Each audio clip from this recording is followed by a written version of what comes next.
चलो बेटा, तो इलास्टिसिटी में कहाँ तक पढ़ रहे थे, जरा ये बताना प्लीज। अच्छा, टॉर्सनल सिलेंडर पढ़ रहे थे ना। अच्छा, टॉर्सनल सिलेंडर में रिस्टोरिंग टॉर्क बता दिया था मैंने। अरे बता दिया था, मिल गया उसका, मिल गया। अरे जवाब मिल गया, जवाब मिल गया। अच्छा चलिए, तो टॉर्सनल सिलेंडर हम लोग पढ़ रहे थे बेटा, और टॉर्सनल सिलेंडर में हमने टॉर्क का फॉर्मूला बताया था, टाउ बराबर सी थीटा बताया था। जहाँ सी को torsional constant, twisting coefficient, couple per unit twist, इतने सारे नाम थे। सी का वैल्यू सॉलिड के लिए क्या लेना, हॉलो के लिए क्या लेना बताया था मैंने। अब सुनिए जरा, बस जरा सा एक्सप्लेनेशन सुन लीजिए, आपके नॉलेज के लिए, वैसे जरूरत नहीं पड़ेगा लेकिन सुन लीजिए। जैसे बेटा सुन लीजिए बस। अब जैसे आपसे कोई बोले कि सर ये जो टॉर्क आता है C इंटू थीटा, तो C की वैल्यू सॉलिड के लिए पाई ईटा r4/12 कैसे आता है, या सुनो सुनो, और हॉलो के लिए पाई ईटा r4/L कैसे आता है। बस ये सुन लो, जरा सा कॉन्सेप्ट है, दिमाग में रहेगा, कभी जरूरत पड़ गया तो आप बोलेंगे हाँ सर हमें आपने सिखाया था। देखिए जैसे क्या होगा बेटा, ये सिलेंडर है, ये सिलेंडर है। अब ये सिलेंडर यहां पर ऊपर से फिक्स्ड है, एक तरफ फिक्स्ड है और एक तरफ से मैं ट्विस्ट करता हूं, ध्यान से सुन लो। तो जब हम ट्विस्ट करते बेटा, तो देखिए ये एक वर्टिकल लाइन है, मैंने इसे वर्टिकल लाइन प्लॉट करा। जब मैं इसे घुमाता हूं बेटा, तो ये लाइन तो फिक्स्ड वाले एंड से ये एंड है इसका। अब अगर मैंने इसे थीटा एंगल घुमाया, तो ये एंड ऐसे घूम के ऐसे आ जाएगा, और मैंने थीटा एंगल घुमा दिया। मान लीजिए सिलेंडर का रेडियस r है और सिलेंडर का लेंथ l है। यहां पर बेटा मेरी बात सुनिएगा प्लीज, ज्यादा खुश मत हो, पढ़ ले। देखिए अब यहां पर बेटा सबसे पहली बात, हम इसमें शेयरिंग स्ट्रेन ये कैलकुलेट करेंगे। मेरी बात ध्यान से सुनिए, कुछ कंसेप्ट आपको काम आएगा। जैसे अगर मैं इसे थीटा एंगल घुमाता हूं, नीचे वाला लोअर एंड पकड़ के थीटा एंगल घुमाता हूं, तो बेटा अगर थीटा एंगल ऑफ ट्विस्ट है, तो ये थीटा शेयरिंग स्ट्रेन नहीं होगा। शेयरिंग स्ट्रेन ये नहीं है, शेयरिंग स्ट्रेन ये है कि ये वर्टिकल लाइन है। जब आप थीटा एंगल घुमाते हैं, तो ये शेयरिंग स्ट्रेन मतलब ये वाली लाइन कितना एंगल से घूम गई, that is the sharing strain.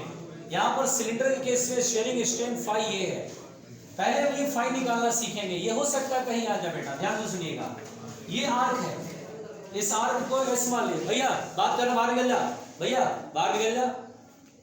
वो चश्मे वाले भैया, तेरे को नहीं पढ़ना है, वो तो उसको धकेल रहा है, वो उसको धकेल रहा है, बाहर ही चले जा भाई, ये 11-12 का बैच थोड़ी ना है। देखिए एंगल बराबर आर्क अपॉन रेडियस, थीटा ये एंगल है, आर्क क्या है s, और ये रेडियस r, तो एंगल बराबर आर्क अपॉन रेडियस। चलिए भाई s बराबर हो गया r इंटू थीटा, ठीक। अच्छा, अब हम इसको सेंटर मानते हुए और इसको रेडियस मानते हुए यहां से आ गए, तो this is the arc, centre ये है, सेंटर में सोचेंगे एंगल ये बनाया फाई, तो एंगल बराबर आर्क अपॉन रेडियस। तो फाई बराबर यहां पर लिखते बेटा s/l, तो यहां पर s की वैल्यू होगा फाई l, ठीक है। अब यहां पर दोनों इक्वेट करेंगे, तो ये आएगा r into theta equal to phi l। तो अगर कभी ऐसा क्वेश्चन आ जाए, मान लो by the way radius of the cylinder मालूम हो, लेंथ मालूम हो, और कितने एंगल से घुमाया, एक तरफ पकड़ लिया, दूसरी तरफ 20 डिग्री मान लो घुमा दिया, तो पूछ सकता है कि what will be the sharing strain. तो हमें ये फॉर्मूला तो पहले याद रख लेना चाहिए, r into theta by l। चलिए ये शेयरिंग स्ट्रेन, ठीक है भाई। अब यहां पर बेटा इसमें टाउ बराबर सी थीटा में सी की वैल्यू पाई ईटा r4/12 होता है सॉलिड के लिए, और होलो के लिए होता है पाई ईटा r4/L। ये कैसे होता है ये सुनिए। क्या होता है बेटा, जब हम ऐसे पकड़ कर घुमाते हैं, तो यूं सोचिए ये लोअर वाला पोर्शन है, क्रॉस सेक्शन, एक डिस्क की तरह सोचिए। सोचिए एक डिस्क, फिर उसके ऊपर दूसरा डिस्क, ऐसे करके एक के ऊपर बहुत सारे डिस्क रखते रखते यहां तक आया है। जब हम ऐसे करके घुमाते हैं, नीचे वाले लोअर एंड को ऐसे ट्विस्ट करते बेटा, तो ये डिस्क है, उसके नीचे डिस्क है, और ये बॉन्ड द्वारा जुड़े हुए हैं। जब हम ऐसे करके घुमाते हैं, तो ये ट्विस्ट होता, तो ये हल्का सा ट्विस्ट होगा, ऐसे हल्का सा घूमेगा पूरा, ये पूरे पूरे पूरे सिलेंडर में ये हम लोग देखते हैं ट्विस्टिंग, है ना। तो जब हम ऐसे करके घुमाते हैं थीटा एंगल से, तो क्या होता है, एक डिस्क के नीचे ये डिस्क जब ऐसे घूमता है तो बॉन्ड इधर स्ट्रेच होता है, इधर की तरफ स्ट्रेच होगा, ऐसे नहीं स्ट्रेच होगा, ये ऐसे हो रहा है ना, तो ऐसे स्ट्रेच होता है। तो क्या होता है बेटा, जो tangential force that is sharing stress में जो फोर्स लगता है वो एरिया ऑफ क्रॉस सेक्शन के पैरेलल लगता है। बिल्कुल ध्यान से सुनना, जैसे ये डिस्क नीचे का डिस्क ऐसे घुमाते हैं तो ऐसे करके फोर्स पैरेलल लगने लगता है एरिया के parallel, that is sharing stress. तो क्या होता है बेटा, ये जो क्रॉस सेक्शन में मैंने बनाया है ना, ये बनाया, इसी को बना दिया, ये डिस्क मान लिया, इसके ऊपर वाला ये जो एरिया है उसको मैं सामने से दिखा रहा हूं। तो क्या होता है बेटा कि ऐसे करके फोर्स ऐसे लगता है, ऐसे पैरेलल टू द सरफेस और इन टेंजेंट डायरेक्शन, ऐसे करके फोर्स लगता है, ऐसे करके बेटा फोर्स लगता है, that is sharing stress. Sharing stress में क्या होता है कि फोर्स एरिया के पैरेलल लगता है। हम लोग देख पा रहे हैं, इसको ऐसे समझिए बेटा कि ये डिस्क है, ये डिस्क है, सॉलिड सिलेंडर माना हुआ मैंने, तो ये जो रेडियस है बेटा, ये एक्सिस है, ये ऐसे है, ये एक्सिस है, ऐसे सेंटर ये है, समझना, इसको मैंने ऐसे करके बनाया हुआ है सामने से। तो क्या होता है, फोर्स ऐसे लग रहा होता है, ऐसे ऐसे ऐसे ऐसे, इन सभी का रिजल्टेंट रेडियस के मिड पॉइंट से जाएगा। यहां भी फोर्स लग रहा है, यहां भी लग रहा है, यहां भी लग रहा है, हर जगह इन सभी का टोटल टोटल टोटल टोटल मान लिया मैंने, और ये जो टोटल होगा बेटा वो यहां लगता है मिड पॉइंट पर, रीस्टोरिंग फोर्स लगता है ऐसे, जिसका अगर इस पॉइंट के अबाउट हम टॉर्क देखें या इस एक्सिस के अबाउट टॉर्क देखें तो परपेंडिकुलर डिस्टेंस में हम r/2 लेंगे। तो अगर बेटा इस फोर्स की वजह से देखते हैं टॉर्क लगता है, ये फोर्स ऐसे लग रहा है, इसका मतलब समझिएगा नीचे ले जाना चाह रहा है, नहीं, वो एक्चुअली जब आप ऐसे करके घुमाते हैं ना, जब ये ट्विस्ट होता है बेटा, तो फोर्स ऐसे ऐसे ऐसे ऐसे पैरेलल लगता है, ये वाला सीन होता है, इसकी वजह से टॉर्क लगने लगता है, टॉर्क लगने लगता है, और टॉर्क की वजह से ही वापस आ जाता है। तो ये जो नेट है मैं देख पा रहा हूं कि रेडियस के ठीक मिड पॉइंट पे लगता है। तो अगर मैं टॉर्क देखूं तो टॉर्क जो होता है बेटा, बिल्कुल ध्यान से सुनना, टॉर्क बराबर होगा फोर्स इनटू परपेंडिकुलर डिस्टेंस, जो कि रीस्टोरिंग फोर्स इनटू r/2। और याद करिए, अगर आपको याद हो कोएफिशिएंट ऑफ रिजिडिटी, मतलब शेयरिंग मॉडुलस, शेयर मॉडुलस याद है ना, या मॉडुलस ऑफ रिजिडिटी क्या था, force upon area upon strain, यही था ना, याद है, मॉडुलस ऑफ रिजिडिटी बताया था मैंने, फोर्स अपॉन एरिया और अपॉन में स्ट्रेन, कौन सा स्ट्रेन, शेयरिंग स्ट्रेन। तो यहां वही एफ की वैल्यू लिखते हैं, कितना लिखेंगे, ईटा Fi, तो ईटा ए की जगह पाई आर स्क्वायर, देखिए ईटा ए की जगह पाई आर स्क्वायर, और फाई भी ऊपर जाएगा, फाई की value r theta upon L, ठीक है, और इंटू r/2। अब आप देखिए, क्या सॉलिड सिलेंडर के केस में ये नहीं आएगा, pi eta r into r square, r4 upon 2l into theta. इसीलिए बेटा ये चीज आपके नॉलेज में होना चाहिए कि पाई ईटा r4 upon 2l into theta होता है, लेकिन ये 2l कहां से आया ये हम लोग को समझना जरूरी है। इसमें हमने शेयरिंग स्ट्रेन भी निकालना सीखा और हमने टॉर्क भी देखा कैसे निकालते हैं। अब गेस करो, यहां के बाद आप सिर्फ अनुमान लगाओ, अगर ये हॉलो होता तो क्या ये पूरा फोर्स एरिया में लग पाता, नहीं, कहां लगता, केवल पेरिफेरी पर। तो उस समय फोर्स यहां से पार कराते हैं हॉलो में, तो वहां F इंटू आर लिखते हैं, और r यहां पर r/2 गायब हो जाता है, 2 नहीं रहता, तो वहां पर भी 2 नहीं आता। इसीलिए बेटा हॉलो में c की वैल्यू होती है पाई ईटा r4 अपॉन l, और सॉलिड में पाई ईटा r4 अपॉन 2l।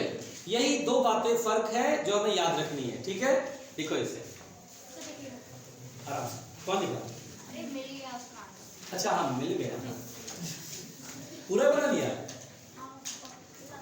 स्क्रीनशॉट है, हाँ कोई बात नहीं, स्क्रीनशॉट है।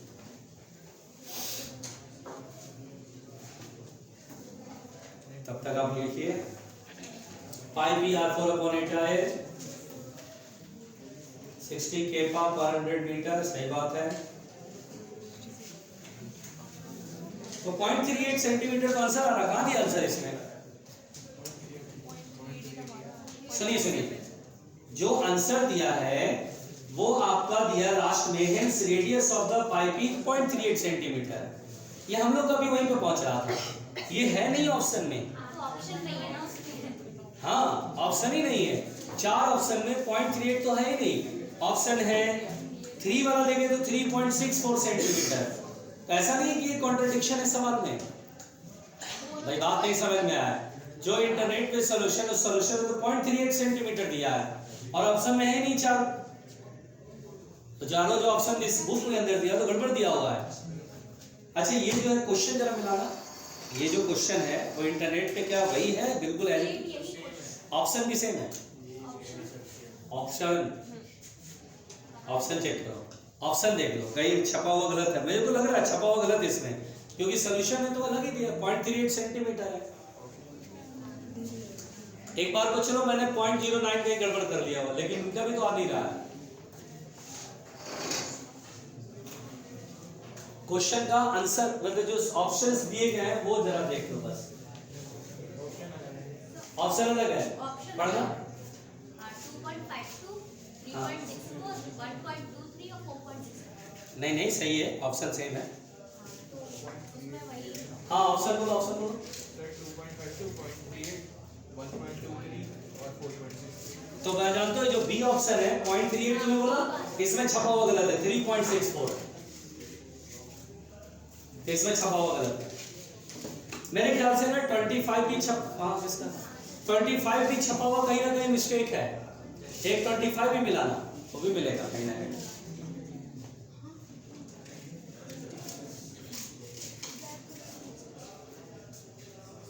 मिटा दे बेटा। एक आध सवाल अगर ऐसा सुबह सुबह मिल जाए, आदमी का पूरा दिन जो है। हाँ अरे ये सवाल रहता है भाई, फुर्सत से बनाने वाले सवाल नहीं सर, एग्जाम में नहीं है। एग्जाम वाले कहते हैं कैलकुलेटर ले लो तब भी नहीं होगी। नहीं कैलकुलेटर से तो हो जाएगा। एम्स में कैलकुलेटर अलाउड था क्या? पहले अलाउड था क्या? पहले अलाउड था सर, पहले अलाउड था, अब अलाउड नहीं है, पहले अलाउड था सर। 2016 में तो नहीं होगा यार, एम्स 2016 में तो अलाउड नहीं होगा।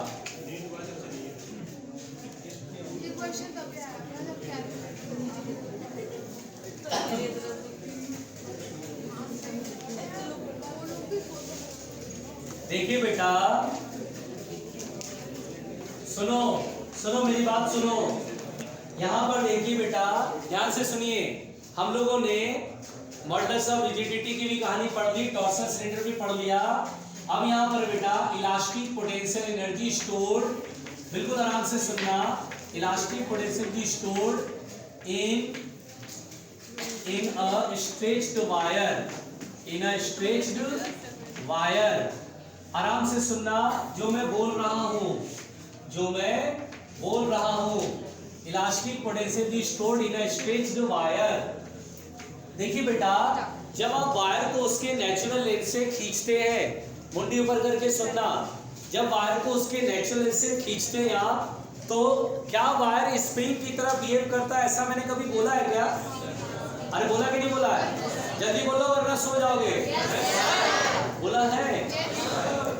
बताओ फोर्स कांस्टेंट होता वायर कितना होता है? अरे फोर्स कांस्टेंट होता वायर का फॉर्मूला बोलो। K equal to Y A upon L. K equal to खड़ी हो जा। तुमसे नहीं बोल रहा हूँ, उससे बोल रहा हूँ, बेचारी सो रही है, बचा लिया मैंने। वो पता नहीं कहाँ ट्रांस में घूमने चली जाती है ना बेटा, क्या बात है। अच्छा अभी तुम लोगों ने नाश्ता वास्ता कर लिया ना? अरे कर लिया होगा, तुम तो हर पीरियड में भोग लगाते हो। 11:15 छुटा तो भोग लगाते हो, 1 बजे छुटा तो भोग लगाते हो, हर पीरियड में तुम लोग खाते हो, ठीक है। और टिफिन तो तुम सुबह तक ही निपटा लेते होगे। उसके बाद यहाँ पर कैंटीन है, मेस है, कभी इसका टिफिन उसका टिफिन, ये भी तो सुविधाएं यहाँ पर है, ये सारी सुविधाएं हैं। खैर बढ़िया है, चलो खैर, अरे छोड़, चलो बेटा सुनो, 1 मिनट। मैं ये कह रहा हूँ, आराम से सुनना, मैं ये कह रहा हूँ कि अगर किसी वायर की बात करते हैं हम, तो वायर एक स्प्रिंग की तरह बिहेव करता है। किसकी तरह बिहेव करता है? बेचारा सिर पे हाथ रख के बैठ गया। वो कौन सी घड़ी थी जब मैंने फैसला किया कि मेरे को नीट की तैयारी करनी? बेचारा सिर पे हाथ रख के बैठा है।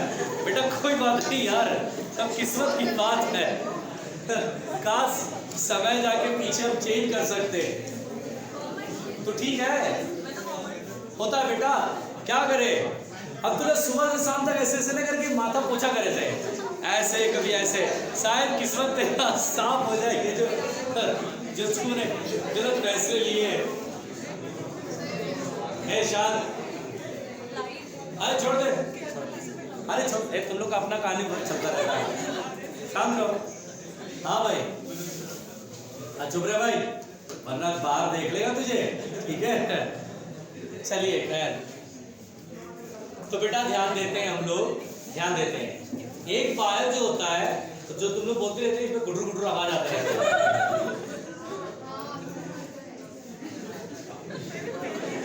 क्या बात करती, सब सुनाई देता है इसमें। बाद में बच्चे बोलते हैं, अरे सर ये क्या था, लेकिन जो भी था छोड़ दो, भूल जाओ, तुम ध्यान दो, जहाँ पे हम सामने पढ़ा दो, उसमें देखा करो कैसे, और जो मैं बोल रहा हूँ उसमें सुना करो ना, तो जरा चुप करो। हाँ, एक वायर बेटा स्प्रिंग की तरह काम करता है। A wire behaves like a spring. Am I right or wrong? सही बोल रहा हूँ। Force constant of the wire मैंने पढ़ाया था, Y A upon L. Y क्या है सृष्टि, और ए क्या है, सिर्फ एरिया बोलोगे, सरफेस एरिया भी हो सकता है, एरिया ऑफ क्रॉस सेक्शन। और एल क्या था, अब देखो बेटा, अगर किसी वायर को, देखो सुनो सुनो सुनो, अगर किसी वायर को उसके नेचुरल लेंथ से अगर मैं x डिस्टेंस खींच दूं, अगर किसी वायर को उसके नेचुरल लेंथ से x डिस्टेंस खींच दूं, तो बेटा आपको ये समझना है कि इसमें एनर्जी स्टोर होगी। यस, जैसे स्प्रिंग को उसके नेचुरल लेंथ से x डिस्टेंस खींच देते हैं तो स्प्रिंग पोटेंशियल एनर्जी होती है, लाइक वैसे यहाँ पर इलास्टिक पोटेंशियल एनर्जी कहला रही है। और यहाँ पर जो इलास्टिक पोटेंशियल एनर्जी होगा, जैसे स्प्रिंग में पोटेंशियल एनर्जी, अगर मैं स्प्रिंग को x डिस्टेंस से स्ट्रेच कर दूं, तो जो पोटेंशियल एनर्जी स्प्रिंग में होती है वो हाफ के एक्स स्क्वायर होती है। कितनी होती है, तो बोलो जरा, बोलो कितना होता है, उसको बोले दो, बोलो के क्या बेटा, देखो बस हो गया ना। वो बेचारा सोया हुआ था, वो तो रिफ्लेक्शन था, बोल दिया हाफ के एक्स स्क्वायर। के के लिए तो सोचना पड़ेगा, के क्या चीज है भाई। अरे बैल, के का मतलब था स्प्रिंग कांस्टेंट, बताया ना। अरे यार जब सोतलू टाइम के बच्चे सो रहे हैं, दो चार को जरा सा ध्यान नहीं देना तो दो चार का विकेट अभी गिर जाएगा। देखिए यहां पर बेटा वेरी सिंपल, जैसे स्प्रिंग को एक डिस्टेंस से पुल करते हैं तो हाफ के एक्स स्क्वायर आता है, लाइक वैसे ही एक वायर एक स्प्रिंग की तरह काम करता है, एक्स डिस्टेंस पुल करेंगे तो हाफ के एक्स स्क्वायर होगा, जहां के का मतलब होता है वाई ए अपॉन एल। तो ये बेटा सबसे पहली बात तो इलास्टिक पोटेंशियल एनर्जी का फॉर्मूला है। रुकिएगा, मुझे बोलने दीजिएगा। यहाँ पर बेटा पॉइंट नंबर 1, इसमें जो जरूरी बात है वो मैं अब आपको समझाने जा रहा हूँ, ध्यान से सुनिएगा। अगर आप ध्यान से देखें तो अब एक काम करते हैं बेटा, देखिए जरा ध्यान से, Y A upon L is the K, है ना। क्या एक्स स्क्वायर को एक्स इंटू एक्स लिख सकते हैं? तो पहली बात तो ये सुनिए, हाफ के एक्स इंटू एक्स लिख सकते हैं। और सोचिए यहां तक मैं खींच के रखा हुआ, फोर्स लगा करके यहां तक खींच पाया। मैं जानता हूं कि बेटा अगर मैं फोर्स यहां लगा रहा हूं और आगे पुल नहीं हो पा रहा है, इसका मतलब क्या इसमें के एक्स के बराबर का रेशियो फोर्स हो गया है। अब आगे पुल नहीं कर पा रहा हूं तो क्या मैं इसे स्टैटिक इक्विलिब्रियम मान सकता हूं? स्टैटिक इक्विलिब्रियम के समय क्या होगा, जितना फोर्स अंदर उतना ही बाहर, ऐसे करके होता है ना। क्या क्या kx की वैल्यू f के इक्वल आ रहा है? तो अगर कभी आपसे बोलेगा, आपको बेवकूफ बना के बोलेगा, आपको बेवकूफ बना के बोलेगा कि भैया मैं यहां से यहां तक पुल कर रहा हूं, खींच रहा हूं और आराम आराम से खींच रहा हूं, x डिस्टेंस तक खींच पाया, मेरे द्वारा वर्क बताइए। तो मैं बोलूंगा मेरे द्वारा यानी एक्सटर्नल एजेंट के द्वारा यानी डिफॉर्मिंग फोर्स के द्वारा जो वर्क होगा, जितना वर्क होगा वही एनर्जी के फॉर्म में स्टोर हो जाएगा। एनर्जी जो है वो हाफ एफएक्स है। You can also say that work done by deforming force. आप इसे बोल सकते हैं work done by deforming force. रुकिएगा ध्यान से, और बेवकूफ बनाने के लिए आपसे बोलेगा कि जब यहाँ पे stable equilibrium, sorry static equilibrium है, तो ये जो फोर्स है वो मैंने F लगाया हुआ है, मतलब मैं F फोर्स लगा करके x डिस्टेंस तक पुल कर पा रहा हूँ, उसके आगे नहीं खींच पा रहा हूँ, ऐसे करके बोल देगा। तो बोलेगा वर्क डन बताओ। बहुत लोगों को लगता है वर्क डन तो होता है F into x, बट यहाँ पर बेटा मेरा फोर्स जो है वेरिएबल है, मैं यहाँ तक ही पुल कर पा रहा नहीं, मैं अब अपना मैक्सिमम फोर्स लगा पा रहा हूँ और आगे खींच नहीं पा रहा हूँ। तो मेरे द्वारा जो वर्क डन होगा वो हाफ Fx होगा, न कि Fx होगा।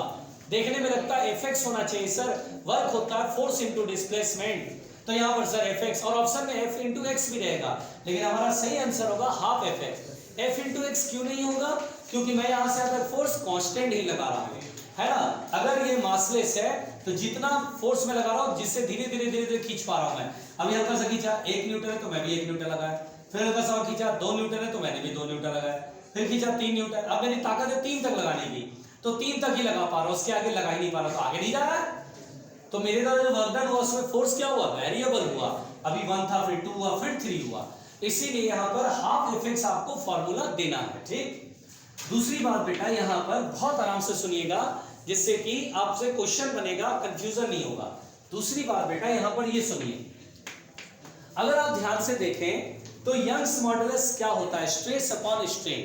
अगर आप ध्यान से देखें तो Young's modulus stress upon strain होता है, तो मैं यहाँ पर लिखता हूँ हाफ स्ट्रेस अपॉन स्ट्रेन, ये मैं लिख लेता हूँ स्ट्रेस अपॉन स्ट्रेन, ठीक है भाई। और अब जरा ध्यान दीजिएगा, जरा ध्यान दीजिएगा, y का वैल्यू तो मैंने स्ट्रेस अपॉन स्ट्रेन लिखा, a is the area, x square is the x expansion है, y में एक्सपेंशन और l इज द लेंथ है। मैं एक काम करता हूं बेटा, l ऊपर और l नीचे मल्टीप्लाई करता हूं, तो क्या ये a into l हो जाएगा? l ऊपर मल्टीप्लाई किया और l नीचे मल्टीप्लाई करेंगे तो क्या होगा? l square. क्या l स्क्वायर और x स्क्वायर में x by l whole square कर सकता हूं? और अब ध्यान दीजिए, x क्या है? Expansion, that is change in length. Change in length upon original length क्या होता है? स्ट्रेन। क्या ये स्ट्रेन का स्क्वायर है? और स्ट्रेन का एक स्क्वायर से ये स्ट्रेन कट जाएगा, और एरिया इनटू लेंथ होता है वॉल्यूम। इसीलिए बेटा एनर्जी का फॉर्मूला आप ऐसे भी बोल सकते हैं, हाफ स्ट्रेस, एक स्ट्रेन तो कट जाएगा ना, एक स्ट्रेन तो कट जाएगा, half stress into strain into volume, बोलो लिख सकता हूं। देखिए ध्यान से, दिखाई दे रहा है? अब देखिए एनर्जी का फॉर्मूला है half stress into strain into volume. यानी बेटा किस तरह का सवाल जरूरत है उस तरह का फॉर्मूला लगाएंगे। जैसे स्ट्रेस स्ट्रेन वॉल्यूम रहेगा तो ये वाला फॉर्मूला लगाएंगे। अगर फोर्स गिवन हो और पता चले जाए कि इलॉन्गेशन इतना हुआ वायर में, हाफ Fx लगाएंगे। नहीं तो यंग्स मॉडुलस दे, एरिया ऑफ क्रॉस सेक्शन दे, लेंथ दे, एक्सपेंशन दे, तो ये फॉर्मूला लगाएंगे। बात समझ में आ गई? देखिए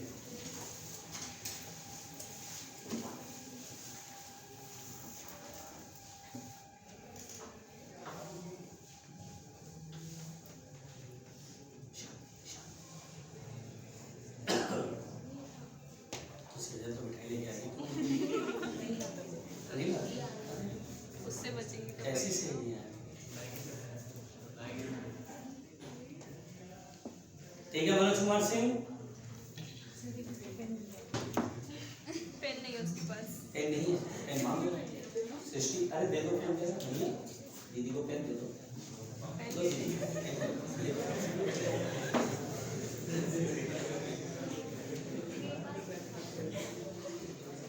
आराम से, आराम से।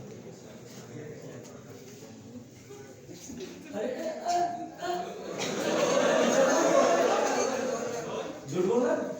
क्या झूठ बोल रहा उसने?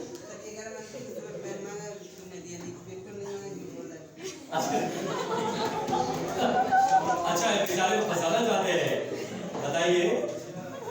ये तो बड़ा नाइंसाफी है भाई, इसके साथ इस चीज के साथ तो मैं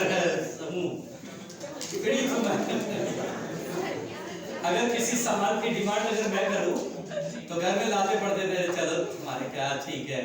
और अगर किसी सामान से ने दीदी बोल दिया कि भाई ये चीज आएगा, तो उसके बाद तो सारी कायनात उसको उससे मिलाने में लग जाती थी। और हम लोगों ने कौन सा गुनाह करा भाई, हम लोगों ने कौन सा गुनाह कर दिया भाई।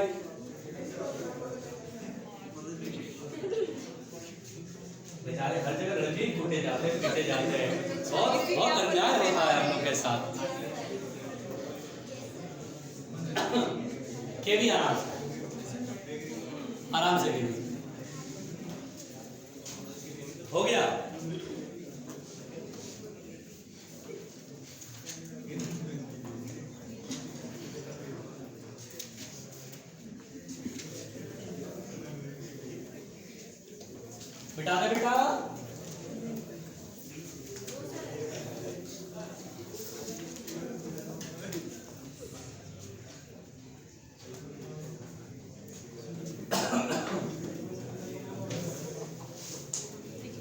देखिए ध्यान से, तो यहाँ पर बेटा एनर्जी का फॉर्मूला हमने पढ़ लिया।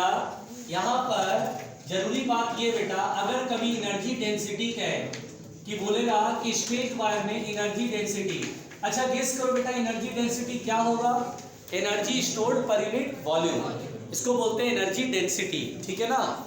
सुनिए सुनिए सुनिए, पढ़िए ध्यान से, एनर्जी डेंसिटी होगा एनर्जी पर यूनिट वॉल्यूम। यहाँ पर बेटा क्या एनर्जी का फॉर्मूला हमने अभी पढ़ा, half stress into strain into volume. अगर मैं वॉल्यूम से डिवाइड करूंगा तो वॉल्यूम उड़ जाएगा, तो क्या होता है एनर्जी डेंसिटी का फॉर्मूला, क्या याद रखेंगे? Half stress into strain. देखिए काम की चीज है, हल्के में लीजिएगा, सवाल में कहीं ना कहीं अटक जाइएगा। जो भी चीजें आपको पढ़ाई जाती है घर पे, ऐसा मैं मान लेता हूं कि आप जाके जरूर रिवाइज करते होंगे डेली के डेली, ठीक है। हाइपोथेटिकल बात कभी कभी इमेजिन कर लेनी चाहिए, इसमें कोई बुराई नहीं है, ठीक है। आराम से एक आध सवाल हो जाए इस पे, चलो एक आध सवाल हो जाए, देखते हैं कैसे बनाते हैं आप लोग। ये इलास्टिसिटी वाले मॉडल है, इलास्टिसिटी वाले मॉडल है क्या? एनीबॉडी नजर अपनी? बहुत बढ़िया। चलिए बेटा सवाल बनाते हैं इस पे।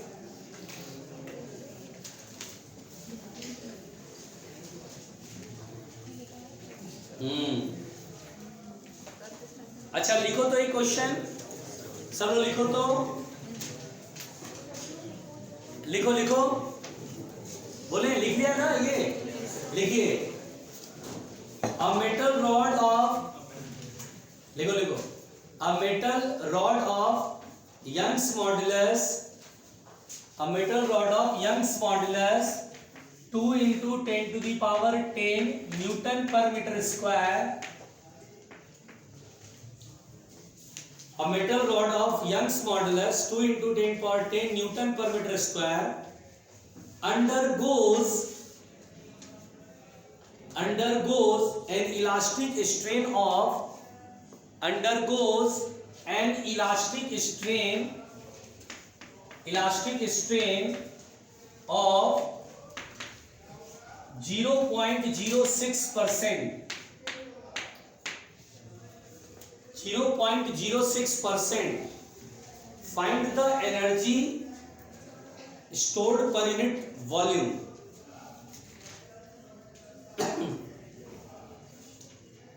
Find the energy stored per unit volume. बनाइए।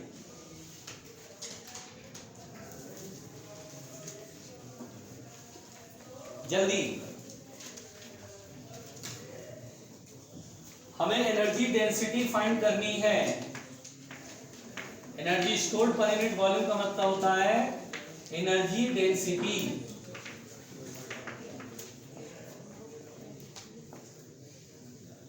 यंग्स मॉडुलस दिया है, इलास्टिक स्ट्रेन दिया है, और एनर्जी डेंसिटी हम लोगों से कह दिया।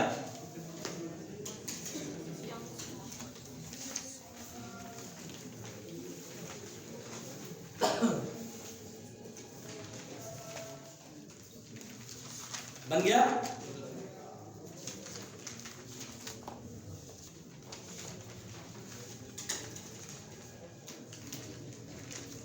एनर्जी डेंसिटी का फॉर्मूला लगाइए, हाफ स्ट्रेस इनटू स्ट्रेन, ठीक है। देखिए बेटा इस क्वेश्चन का जवाब सुनिए। एनर्जी डेंसिटी का फॉर्मूला बोलिए कितना होता है? हाफ स्ट्रेस इनटू, हाँ। अच्छा एक बात और मुझे बताओ, स्ट्रेस है क्या क्वेश्चन के अंदर?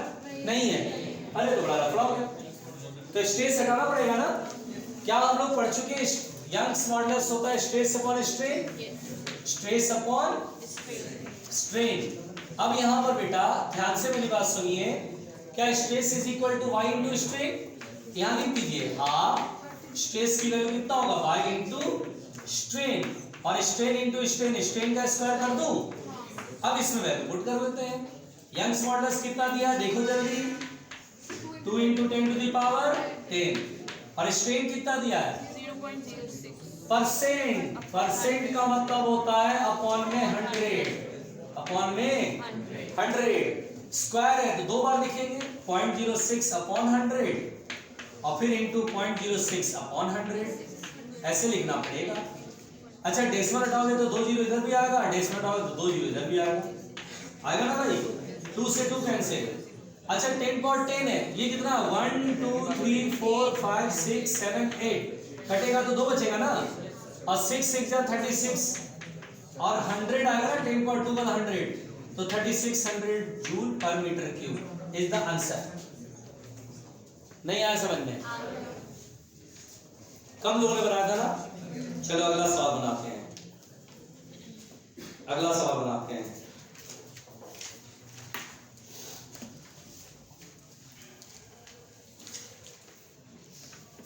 घबराने का नहीं। तो बेटा ये जो सवाल है लिखिए, पहले लिखिए,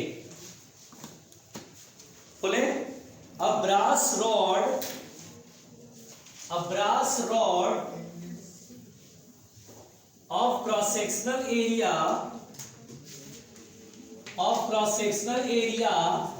1 centimeter square,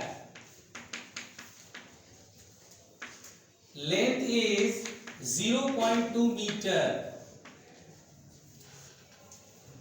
ठीक है, लिख लिया, is compressed by a weight of 5 kg, is compressed by a weight of 5 kg। अच्छा बताओ 5 kg वेट से कंप्रेस करोगे, इसका मतलब रॉड कैसे होगा, ऐसे, और रॉड को ऐसे जमीन पे रख दो और उसके ऊपर 5 किलो का ये ऐसे बॉडी रख दो, तो क्या ये कंप्रेस नहीं हो जाएगा? जैसे लगता है स्प्रिंग कंप्रेस हो रहा है, उसी तरह रॉड कंप्रेस हो जाएगा। चलिए ये इमेजिन करना है, डायग्राम में दिया नहीं है, अपन ने सोच लिया 5 kg के वेट से ये कंप्रेस होता है। देखिए if Young's modulus y equal to 1 into 10 to the power 11 newton पर metre square, then find the energy stored in the rod, find the energy stored in the rod, rod में कितनी energy store हो जाएगी, यानी क्या solve कर रहा है, इलास्टिक पोटेंशियल एनर्जी। चलो बेटा सॉल्व करो, दिमाग लगाओ, पहले आप बुद्धि लगाओ। एरिया क्रॉस सेक्शन मालूम है, लेंथ मालूम है, 5 kg के वेट से इसे कंप्रेस कर दिया गया है, यंग्स मॉडुलस मालूम है,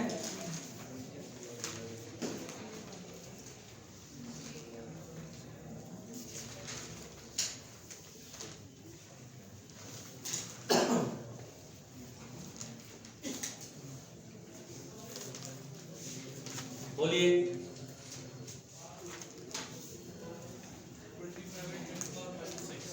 जी ठीक है, नहीं देखिए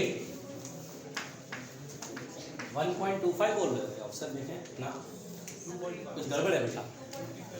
चलिए एनर्जी का फॉर्मूला, अरे भाई क्या होगा, कैसे निकाले एनर्जी, आप एक्स स्क्वायर, एक मिनट, ये कंप्रेस कितना होगा पता नहीं, तो सिंपल, क्या mg नीचे और क्या स्प्रिंग फोर्स ऊपर लगेगा जो कि kx के इक्वल होता है। चलिए अब लिखते हैं हाफ fx, बोलो बोलो, और x की वैल्यू f बाई k, ये क्या बुद्धि लगाया सर, हाफ एफ एक्स होता है और x की वैल्यू कितना लिखूंगा, तो क्या एफ स्क्वायर बाई 2k हो जाएगा। अब सही है, देखो कितना जल्दी बन गया, f की वैल्यू वेट के इक्वल है, that is mg, that is 5g, देखो आराम से लिख देता हूं, ये समझ में आया, x की वैल्यू f बाई k होगा, हाफ एफ एक्स होता है, x की वैल्यू f बाई k, बस F square by 2k, 5g into 5g दो बार, और k की वैल्यू कितना होगा, बाई a अपॉन l, Young's modulus 10 power 11, area of cross section कितना दिया है 10 पावर -4 हो जाएगा ना, लेंथ ऊपर जाएगा, लेंथ कितना 0.2, बस इसको सॉल्व कर लेते हैं, ये हमारे पास आंसर आएगा, ये 10 नीचे जाएगा और ये 2 से 2 निपट जाएगा। और कुछ निपटेगा? हाँ देखिए 10 और 10 100, पहले तो ये 25 कर लेंगे। 10 और 10 100 का 2, 11 ऊपर गया -11, -4 ऊपर गया +4, 1 ऊपर गया -1। ठीक है भाई, 11 और 6 कितना? 17, सॉरी 11 और 1 है ना 12, और 12 में से 6 जाएगा -6 into 10 पावर माइनस। अच्छा बहुत लोग इसमें अटक गया होगा, अटक गया क्या है? बराबर kx है। यस अरे kx mg के बराबर, x बराबर 1/k यार, तो x क्यों निकाले हमें? मैं बाई का अगर क्वेश्चन बनाएंगे हैं? अरे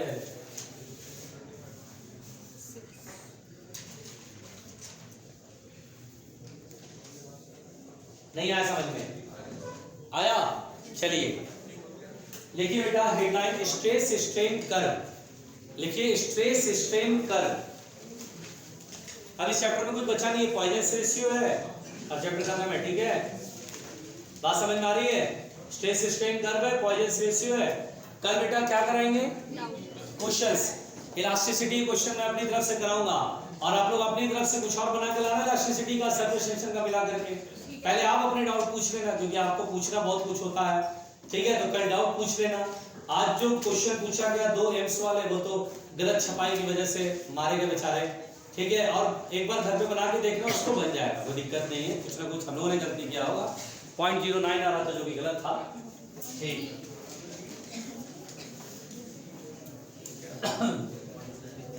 चलिए ध्यान से सुनिए बेटा, स्ट्रेस स्ट्रेन कर्व। बेटा प्लीज, बेटा प्लीज, स्ट्रेस स्ट्रेन कर्व। ओ भाई देखिए स्ट्रेस स्ट्रेन कर्व ध्यान दीजिए, ये इंपॉर्टेंट है। यहां पर बेटा इस चीज को समझना आप लोग को। स्ट्रेस स्ट्रेन कर्व क्या होता है सुनिए ध्यान से। क्या होता है बेटा कि इसमें y एक्सिस पे स्ट्रेस और x एक्सिस पे स्ट्रेन यहाँ पे ऐसे करके लिया गया है, ध्यान से सुनिएगा। और इस तरफ ये स्ट्रेस है, ध्यान से। यहां पर बेटा क्या किया गया, एक वायर लिया गया और इस वायर को यहाँ पे वेट रखने के लिए एक पेन हमने इमेजिन कर लिया और इस वायर की लेंथ को मेजर करने के लिए मीटर स्केल का यहाँ पर बगल में ये मीटर स्केल लगाया जाता है जिससे हम लेंथ को देख सकें। ठीक है, लेंथ को देख सकें। ऐसे करके मैं इमेजिन करा दे रहा हूँ जिससे कि एक थोड़ा सा फील आए कि अच्छा ऐसे करके काम होता है। अब ध्यान से देखना, ये होता बेटा, अब इसमें वायर अभी ओरिजिनल लेंथ में है, नेचुरल लेंथ में है, कोई एक्सपेंशन नहीं है। अब मैं यहाँ पर वेट रखता हूँ, जैसे मैं यहाँ वेट रखूंगा तो वेट की वजह से वायर स्ट्रेच होगा और जैसे हल्का सा इलॉन्गेट होगा तो इसमें टेंशन डेवलप होगा यानी स्ट्रेस डेवलप होगा। तो यहाँ पर बेटा स्ट्रेस स्ट्रेन कर्व में जब मैंने वेट रखा तो वायर थोड़ा सा स्ट्रेच हुआ, इलॉन्गेशन हुआ, स्ट्रेन हुआ। स्ट्रेन होता है change in length upon original length, length में चेंज हुआ।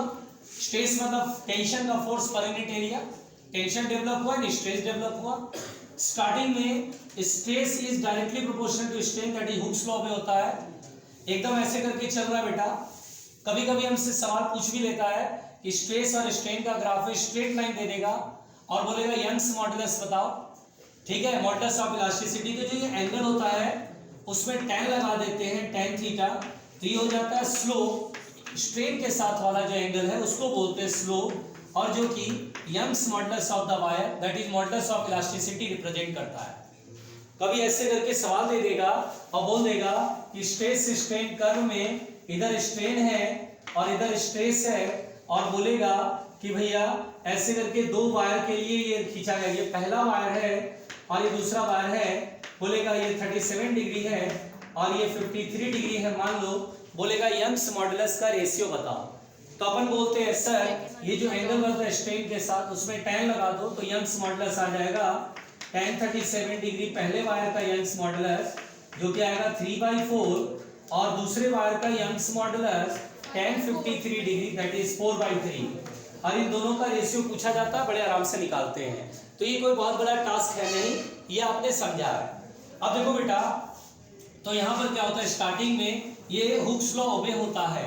ध्यान दीजिएगा, आप वेट को रखेंगे, ये लॉन्गेट होगा, स्ट्रेन डेवलप होगा, स्ट्रेस डेवलप होगा।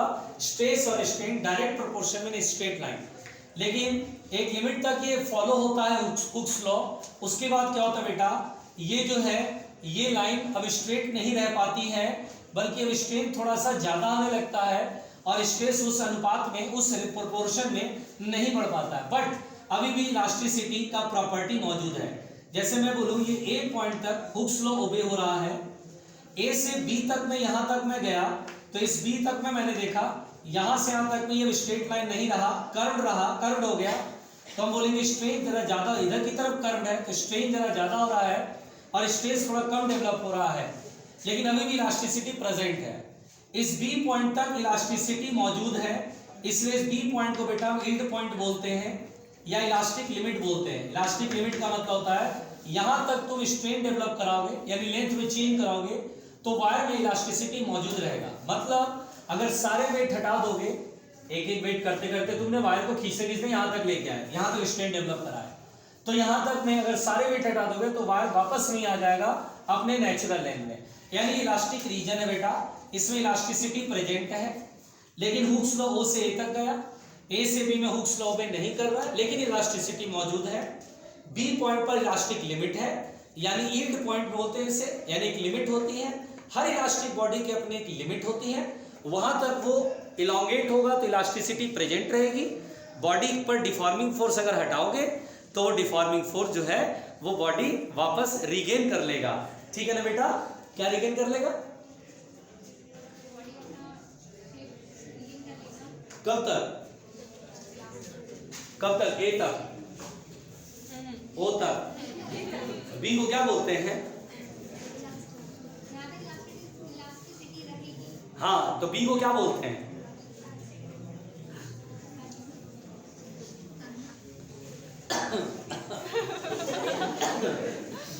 एक मैंने बच्चे का कल एक स्टेटस देखा उस पे व्हाट्सएप पे, उसमें था स्टूडेंट है, इधर केमिस्ट्री है, बीच में मैथ है, इधर बायो है, तो उसको ऐसे करके ना माथे पे ऐसे मार रहा है, एक मैथ वाला ऐसे करके मार रहा है, केमिस्ट्री वाला ऐसे करके मार रहा है, बायो वाला ऐसे करके हल्का सा ऐसे हल्का कुछ काटते ऐसे करके ऐसे करके, और फिजिक्स वाला अब अगले लाइन, फिजिक्स वाला क्या कर रहा है, स्टूडेंट को उठा करके ऐसे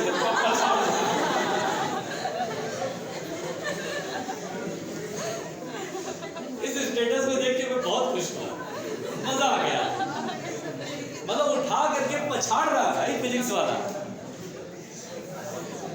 इस स्टेटस को देखने के बाद मैं समझ गया, अच्छा एक तो पहले अपने अंदर मैं ये सोचा कि यार भगवान ने मेरे को मतलब वो लाइन दिया है जिसमें फिजिक्स पढ़ाने वाला काम मुझे मिला है, मेरे हिस्से का काम फिजिक्स पढ़ाने का है, कितना कठिन विषय है, स्टूडेंट के हिसाब से देखो तो कितना टफ है ये, है ना। अगर मान लीजिए मैं अभी बायोलॉजी का टीचर होता, ऊपर से जूलॉजी का टीचर होता और मैं पढ़ाता रिस्पिरेशन,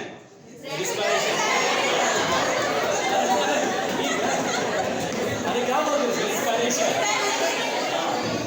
हाँ वो जो भी है, या मैं किडनी पढ़ाता, किडनी ऐसे लिखता है किडनी, बस उसके बाद देखते हैं। लेकिन यहाँ पर क्या हो रहा है, लोग सो रहे हैं, विकेट गिर रहा है,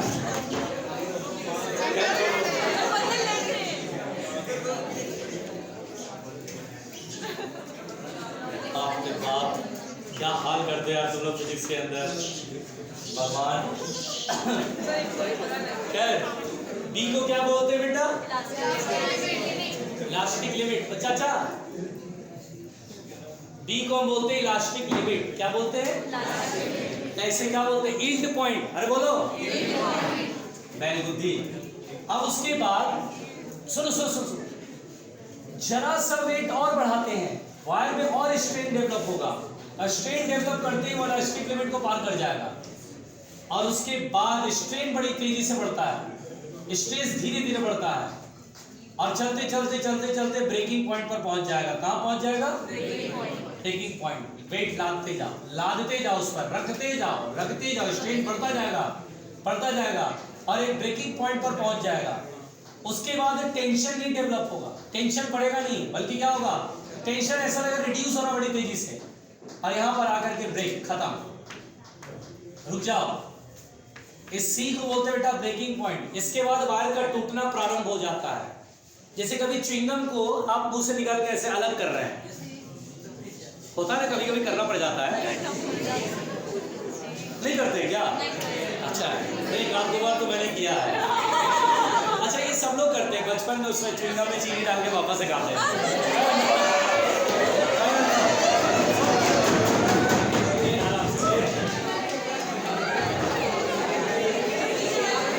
क्या होगा, सब करते हैं, मैंने भी किया है एक साथ। नहीं किया?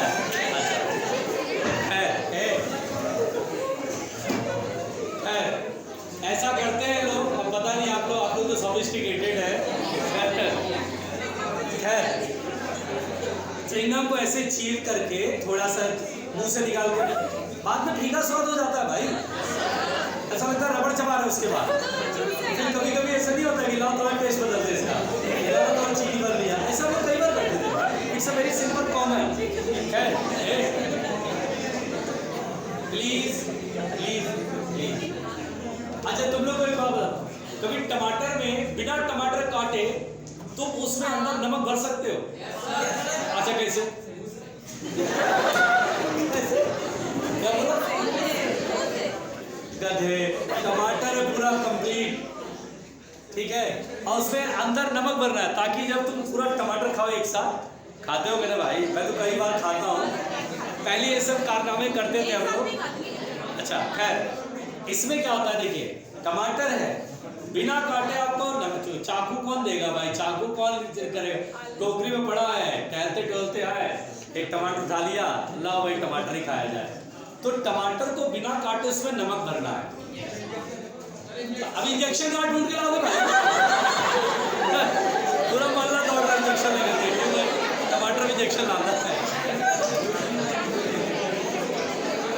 उस इंजेक्शन में जो इस्तेमाल होता है सुई, तो सुई कहाँ से लाओगे? सुई लाओगे भी तो चिपकेगा नहीं नमक से। सिंपल सी बात है, बहुत ही आसान है, मैं आपको बताता हूँ। तिनका होता है, लकड़ी का तिनका, पतला वाला, नहीं समझे आप लोग? तो बहुत उल्टे सीधे कारनामे करें। झाड़ू लगाते हैं, झाड़ू में उसको तोड़ दो, उसको ठीक से साफ कर दो, खाना है भाई, उसको साफ कर दो, पानी से उसको भिगा लो, और उसके बाद नमक जहाँ रखा उसमें डालो, चिपक जाएगा नमक, और उसके बाद 2-4 बार उसे घुसाओ उसमें, ठीक है, और उसके बाद बढ़िया नमक उसमें भर दो ढंग से। तो ऐसे छोटे छोटे कारनामे हम लोग खूब क्या करते थे। खैर, कभी आप च्युइंगम को ऐसे करके ना चीरना, रुक जाओ, च्युइंगम को ऐसे निकाल करके ऐसे खींचना, इस पॉइंट तक, सुनो सुनो, रुको बेटा, इस पॉइंट के बाद C से D तक जब वो टूट रहा होगा, अलग हो रहा होगा, तो बीच में आपको दिखेगा एक लाइन है पतली सी, खींचते जाओगे ना तो वो लिक्विड की तरफ फ्लो होते हुए अलग हो जाएगा। यानी C पर ये ब्रेक हो रहा है, C पर ब्रेक स्टार्टिंग हुआ, और C से D तक वायर जिस पॉइंट पे टूट रहा वहां पर वायर C से D तक में रिप्रेजेंट करता है कि लाइक ए फ्लूइड वो फ्लो होता है, फिर D पॉइंट पर पूरी तरह से अलग हो जाता है, 2 टुकड़ों में बट जाता है। मेरा कहने का मतलब ये बेटा, बहुत सिंपल सी बात इस स्ट्रेस स्ट्रेन कर्व में ये है, पहले यहां तक लिख लो, पहले यहां तक लिख लो, ताकि मैं इसके आगे बता सकूं। टाइम बच रहा है क्या? तो चलो इसके आगे कल बात करते हैं, ठीक है।